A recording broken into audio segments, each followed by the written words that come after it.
Hello guys, welcome to our channel সুরা and রিক্তাজ life and welcome তোমাদেরকে আরেকটা নতুন ব্লগে। তো প্রথমেই তোমাদেরকে জানাই শুভ নববর্ষের অনেক অনেক শুভেচ্ছা আর অভিনন্দন।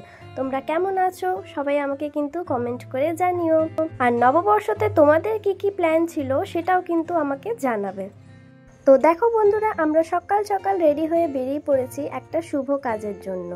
তোমরা হয়তো থাম্বনেল আর ক্যাপশন দেখে বুঝেই গেছো যে আমরা কি কাজের জন্য এসেছি। তো দেখো, এখন চলে এসেছি আমরা গাড়ির শোরুমে আমাদের নতুন গাড়ি কেনার জন্য। আর এদিকে দেখো, গাড়ির পেপার রেডি করতে করতে এতটাই লেট হয়ে গেছে যে আমার বোনের এখানে ঘুম পেয়ে গেছে। ও কিন্তু লিটারালি ঘুমিয়েই পড়েছে। দেখো, ঘুমের মধ্যে আমি যে ভিডিও করছি সেটা কিভাবে জানতে পারলো আমিও এখনো পর্যন্ত বুঝতে পারিনি। তো এদিকে দেখো, আমি আর আমার বর এখানে কিছু সেলফি তুলে নিচ্ছিলাম আর একটু ভিডিও করে নিলাম। আর ততক্ষণ দেখো, এইদিকে গাড়িও আমাদের রেডি হয়ে গেছে একদম ডেলিভারি হওয়ার জন্য। খুব সুন্দর করে কিন্তু আমাদের গাড়িটা সাজিয়েও দিয়েছে। এরপর দেখো, সবাই মিলে আমরা কেক কাটিংও করে নিলাম। আর শোরুম থেকে যে গিফটগুলো দেওয়া হয়েছে ওগুলো কিন্তু আগেই নেওয়া হয়ে গেছে, তোমাদেরকে ভিডিওটা আমি দেখাতে পারিনি। তো দেখো, এখন সবাইকে কেক খাওয়ানো হবে। অ্যান্ড ফাইনালি দেখো, শোরুম থেকে আমাদের গাড়ি ডেলিভারি দেওয়া হয়ে গেছে। তো চলো এরপর একটু ঘুরঘুর করা যাক। প্রথমেই চলে আসলাম মা পিয়ালা কালীবাড়িতে পুজো দেওয়ার জন্য। তো চলো ভেতরে যাওয়া যাক। চলো তোমাদেরকেও ভেতরে নিয়ে যাই পিয়ালা মায়ের দর্শন করার জন্য। তো দেখো, এখন মন্দিরে গেট বন্ধ আছে, মাকে ভোগ দেওয়া হবে দুপুরবেলায়, তাই জন্য গেট বন্ধ রেখেছে।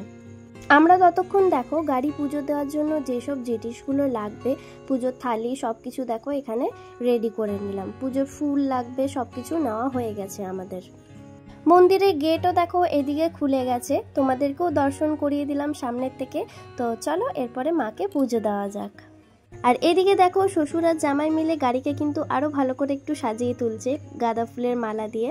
আর ততক্ষণ দেখো এখানে পুরোহিত চলে এসছেন পুজো দেওয়ার জন্য সব গাড়িগুলোতে। মন্দিরে তো তোমাদেরকে দেখালাম ভেতরে কতটা ভিড় ছিল। ওই দিন কিন্তু অনেকগুলো গাড়ির ডেলিভারি ছিল। ফাইনালি দেখো, আমাদের ভালোভাবে পুজো দেওয়া হয়ে গেছে। তো চলো এরপর সোজা নিয়ে যাব তোমাদেরকে বিকেলবেলায় কি কি করলাম। দেখো বন্ধুরা, যেমন কথা তেমন কাজ। বিকেলবেলাতেও আমরা কোথায় কোথায় ঘুরলাম, কি কি করলাম সব কিছু কিন্তু তোমাদের সাথে শেয়ার করছি। তো দেখো, এখন পুরো ফ্যামিলি মিলে এখন পার্টি করতে চলে এসেছি আমরা পার্বণ বলে একটা রেস্টুরেন্টে।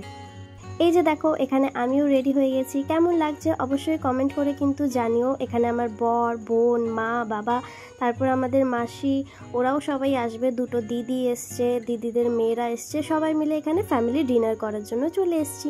তো দেখো, আমাদেরকে খাবারও দেওয়া হয়ে গেছে। স্টার্টারে দেখো আমরা নিয়ে নিয়েছি এখানে ক্রিসপি চিলি, বেবিকর্ন আর একটা পনিরের আইটেম নিয়েছিলাম। দুটোই খেতে কিন্তু খুব ভালো ছিল। আর এদিকে দেখো, আমাদের সবাই গেস্টরা চলে এসছে। এখানে আমার দুটো দিদি, মাসি, দিদিদের মেয়েরা সবাই চলে এসছে। ডিনারের জন্য কিন্তু আমরা অনেক কিছু আইটেম অর্ডার করেছি। এখানে চিকেনের আইটেম ছিল, তারপরে রাইস ছিল, নান ছিল। ভেজ আইটেমের মধ্যে ছিল ভেজিটেবল মাঞ্চুরিয়ান আর মাশরুম, বাকি সব ছিল চিকেনের আইটেম। আমাদের নববর্ষ কিন্তু বেশ ভালোই কেটেছে ফ্যামিলির সাথে। তোমাদের কি কি প্ল্যান ছিল অবশ্যই কিন্তু আমাকে কমেন্ট করে জানাতে একদম ভুলবে না। তোমরা কি কি করেছো অবশ্যই জানাবে। তাহলে চলো বন্ধুরা, আজকের মতো ব্লগটা আমি এখানেই শেষ করলাম। কেমন লাগলো অবশ্যই কমেন্ট করে জানাবে। সাথে আমার চ্যানেলটা লাইক, শেয়ার অ্যান্ড সাবস্ক্রাইব করতে একদম ভুলবে না। আরও একটা নতুন ব্লগ নিয়ে খুব তাড়াতাড়ি দেখা করব। ততক্ষণ সবাই ভালো থাকো, সবাই সুস্থ থাকো, সবাইকে টাটা।